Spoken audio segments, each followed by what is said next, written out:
What's up? I'm Shane, and guess what? You already know this. It's Christmas. Yes, it's the most wonderful time of the year. And I don't know about you, but when I was a kid, I had a picture of what the most wonderful time of the year should look like. I was born in Michigan, which is a pretty cold and sometimes snowy place, but when I turned 7, we moved to Arizona, which is the exact opposite of that. So I had an idea of what Christmas should look and feel like, right? Like snowy, you're warm and cozy by a fire with like tea or coffee. I didn't know as a kid what was in that mug, but it didn't matter. I just knew that it was supposed to have a certain vibe and a certain feel to it. But in Arizona, which is a desert, it went a little bit differently. See, there was no snow, and there was really no need for a fire. That picture-perfect idea of what many people think about when they think Christmas was entirely different. And if you live in a desert, or I don't know, maybe a hemisphere where it's summer and not winter, you know exactly what I'm talking about. Look, the truth is, you all probably have a story that's similar to mine. And I know we've all watched holiday movies that show that Christmas might not be all that it's cracked up to be. I mean, there's one thing about a change in scenery from Michigan to Arizona, but think about The Grinch. It's one of my favorite movies. I mean, sometimes it feels like Christmas is literally stolen. I mean, this guy had nothing he could do about his situation. I don't know what he was. This creature, I guess, this who, had no control over how Christmas would go. All he knew is that he heard something about an award, a check, maybe. But sometimes it's a little more serious. I mean, think about it. Maybe it was when you didn't get the gift that you really, desperately wanted. Or maybe it was when your family couldn't afford gifts at all. Maybe it was when someone you loved was missing from the table at Christmas time. Or maybe it was when someone showed up to the table that you wished hadn't been there. Maybe it was when you started to wonder if all of this Christmas magic that people tend to talk about all the time was really real.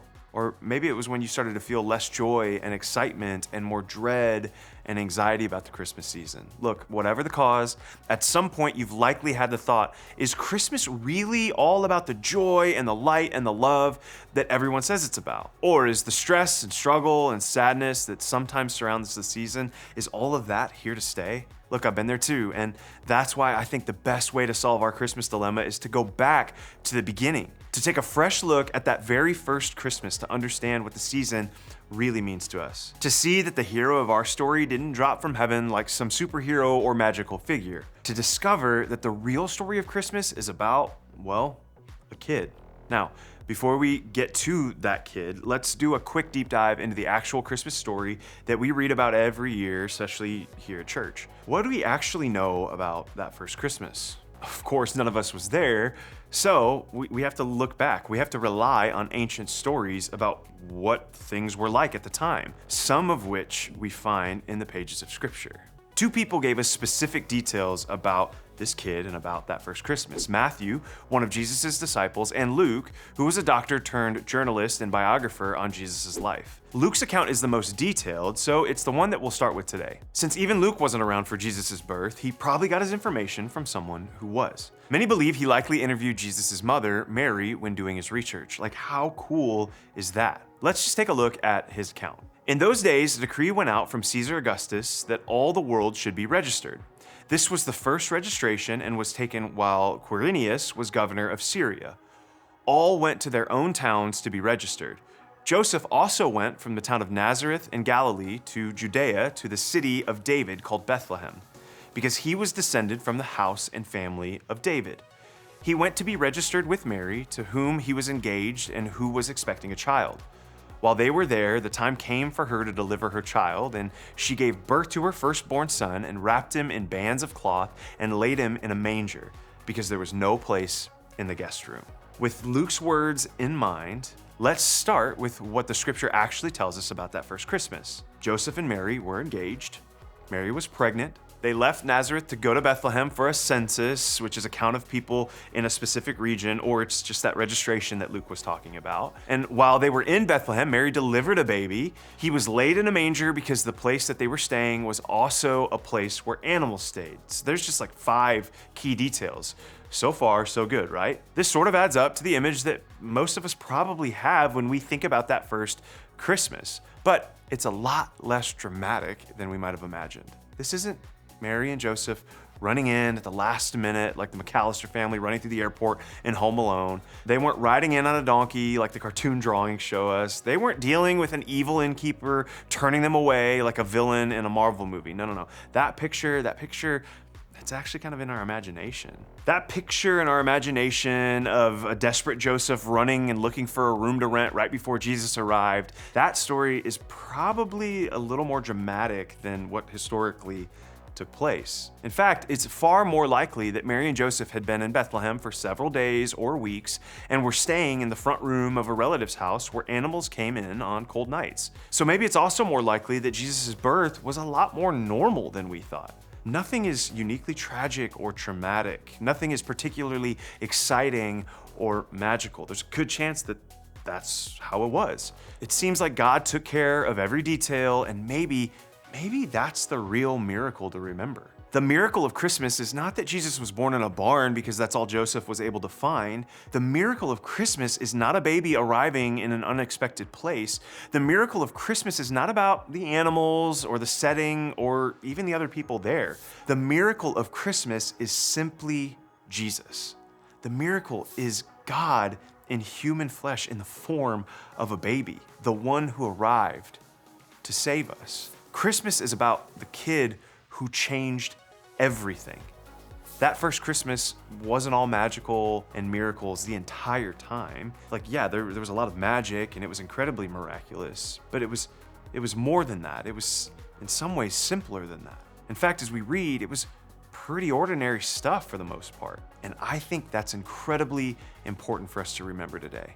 Mary and Joseph, they were two regular people engaged to be married. Mary was a young woman unexpectedly about to become a mother, and Joseph was a carpenter working to support his young family. Jesus' hometown of Nazareth, it was so obscure that it didn't even show up on any maps before the first century. It was very small, maybe as small as 35 houses and around 100 people. It wasn't highly regarded, even by other Jewish people in the area. One of Jesus' own followers asked, "Can anything good come from Nazareth?" And that's the place where Jesus would have grown up. The start of Jesus' life was far more ordinary than we might think. Not just the Christmas moment where he's born, but even his childhood. But I actually think that's good news, because it reminds us that not everything about the holiday season has to be magical and meaningful all the time. When things aren't going the way we thought, when the holidays aren't all that fun for us, when Christmas doesn't bring us the joy that we thought it was supposed to, that's okay. Because the heart of Christmas isn't really about all of that stuff.